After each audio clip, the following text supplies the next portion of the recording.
സാധാരണ രീതിയിൽ ഒരു കാറിൻ്റെ ടയർ റീപ്ലേസ് ചെയ്യുവാൻ കുറേയധികം മിനിറ്റുകളോ മണിക്കൂറുകളോ വേണ്ടിവരും. എന്നാൽ ഏറ്റവും കുറഞ്ഞ സമയത്തിൽ 4 ടയറുകൾ മാറിയത് വെറും 2 സെക്കൻഡിനുള്ളിലാണ്. ഇത് ലോക റെക്കോർഡാണ്. ഇന്ന് നമുക്കിതെങ്ങനെ ചെയ്തു എന്ന് നോക്കാം. ഈ ലോക റെക്കോർഡ് നേടിയത് 2023 ഖത്തർ ഫോർമുല 1 ഗ്രാൻഡ് പ്രിയിൽ നിന്നാണ്. മക്ലാരൻ ഫോർമുല 1 റേസിംഗ് ടീമാണ് ഈ റെക്കോർഡ് നേടിയത്. ഫോർമുല 1 റേസിംഗിൽ സമയത്തിന് വളരെയധികം ഇമ്പോർട്ടൻസ് ഉണ്ട്. സെക്കൻഡുകളുടെ അന്തരത്തിലാണ് റേസ് വിജയിയും മറ്റ് റേസ് ഡ്രൈവേഴ്സും ഫിനിഷ് ചെയ്യുന്നത്.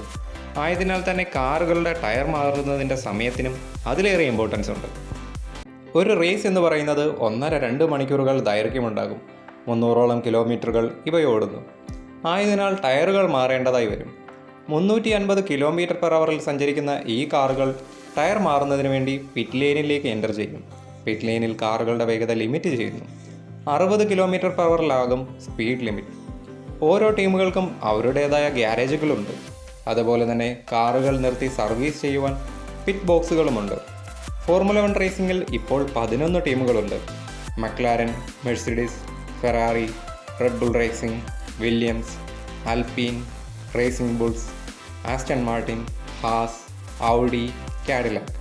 മുൻപ് 10 ടീമുകളായിരുന്നു. ഈ ടീമുകൾക്ക് അവരുടെ എൻജിനീയേഴ്സും മെക്കാനിക്സും ഉണ്ട്. റേസ് കാർ ഡ്രൈവേഴ്സ് റേസ് തുടങ്ങുമ്പോൾ സാധാരണ നിലയിൽ സോഫ്റ്റ് കോമ്പൗണ്ട് ടയേഴ്സ് ആകും ഉപയോഗിക്കുന്നത്. 22 കാറുകളുണ്ടാവും ഇപ്പോൾ ഒരു റേസിംഗിൽ.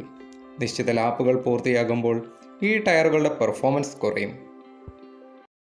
റേസ് ഡ്രൈവേഴ്സും എൻജിനീയേഴ്സും എപ്പോൾ ടയർ മാറ്റാൻ പറ്റും എന്ന തീരുമാനത്തിലെത്തും. എന്നാൽ ആക്സിഡൻറ്റുകൾ മൂലം സേഫ്റ്റി കാറുകളോ മറ്റോ റേസിംഗിൽ വന്നാൽ മിക്ക റേസ് കാർ ഡ്രൈവേഴ്സും ടയർ മാറുവാൻ തീരുമാനമെടുക്കും. സേഫ്റ്റി കാർ വരുന്ന ഘട്ടത്തിൽ റേസിംഗ് ന്യൂട്രലൈസ് ആകുന്നു. ആയതിനാൽ സമയം ലാഭിക്കാൻ സാധിക്കും. ഏത് ലാപ്പിലാണോ ടയർ മാറാൻ തീരുമാനിക്കുന്നത് ആ ലാപ്പിൽ റേസ് കാർ ഡ്രൈവേഴ്സ് വേഗത കുറച്ച് റേസ് ട്രാക്കിൽ നിന്ന് പിറ്റ് ലൈനിലേക്ക് കാർ കൊണ്ടുവരും. ഓരോ കാറുകളുടെയും വിവിധങ്ങളായ പിറ്റ് ബോക്സിൽ കാർ നിർത്തുന്നു. ഇനി ഈ പ്രോസസ്സ് എങ്ങനെ ഇത്രയും വേഗത്തിൽ നടത്തുന്നു എന്ന് നോക്കാം. 2023 ഖത്തർ ഗ്രാൻഡ് പ്രിയിൽ മക്ലാരൻ ഫോർമുല 1 ടീമിൻ്റെ ലാൻഡോ നോറിസാണ് ഈ നേട്ടം കരസ്ഥമാക്കിയത്. 1.80 സെക്കൻഡുകൾ മാത്രമാണ് 4 ടയറുകൾ മാറാനായി എടുത്തത്. എന്നാൽ ശരാശരി 2.5 സെക്കൻഡാണ് ഇതിനെടുക്കുന്നത്. പിറ്റ്ബോളിൽ നിന്ന് റേസ് എഞ്ചിനീയർ റേസ് കാർ ഡ്രൈവറിന് റേഡിയോ മെസ്സേജ് കൊടുത്തു കഴിഞ്ഞാൽ റേസ് ഡ്രൈവർ പിറ്റ് ലൈനിലേക്ക് എത്താൻ തയ്യാറെടുക്കുന്നു. ഇതേ സമയം തന്നെ ഗ്യാരേജിൽ നിന്ന് മെക്കാനിക്സ് പുതിയ ടയറുകളുമായി പിറ്റ് ലൈനിലെ പിറ്റ് സ്റ്റോപ്പിലേക്ക് എത്തുന്നു. റേസ് ട്രാക്കിൽ നിന്ന് പിറ്റ് ലൈനിലെത്തുമ്പോൾ വേഗത കുറയ്ക്കുന്നു. പിറ്റ് ലൈൻ സ്പീഡായ 60 km/h റേസ് കാർ വരും. ഓരോ ടീമുകളുടെയും ഗ്യാരേജിന് മുന്നിൽ മാർക്ക് ചെയ്ത പൊസിഷനുകൾ ഉണ്ടാകും. ഇതാണ് പിറ്റ് ബോക്സ്.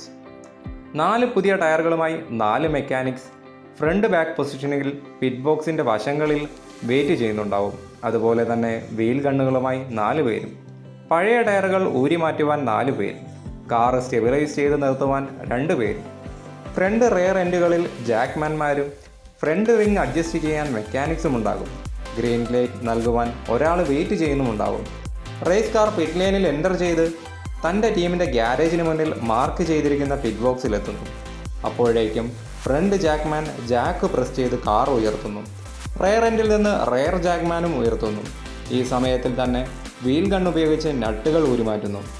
ഫോർമുല 1 കാറിൻ്റെ പ്രത്യേകത എന്തെന്നാൽ ഒരു സിംഗിൾ വീൽ നട്ടാണ് ഒരു ടയറിനുള്ളത്. വീൽ നട്ട് ഊരി മാറ്റുമ്പോൾ മെക്കാനിക്സ് പഴയ ടയറുകൾ മാറ്റുന്നു. നിമിഷ നേരം കൊണ്ട് തന്നെ പുതിയ ടയറുകൾ ഫിറ്റ് ചെയ്യുന്നു. മെക്കാനിക്സ് വീൽ ഗൺ ഉപയോഗിച്ച് നട്ടുകളും ടൈറ്റ് ചെയ്യുന്നു. 4 ടയറുകളും ഫിറ്റ് ചെയ്ത് കഴിഞ്ഞാൽ മെയിൻ മെക്കാനിക് ഗ്രീൻ സിഗ്നൽ നൽകുന്നു.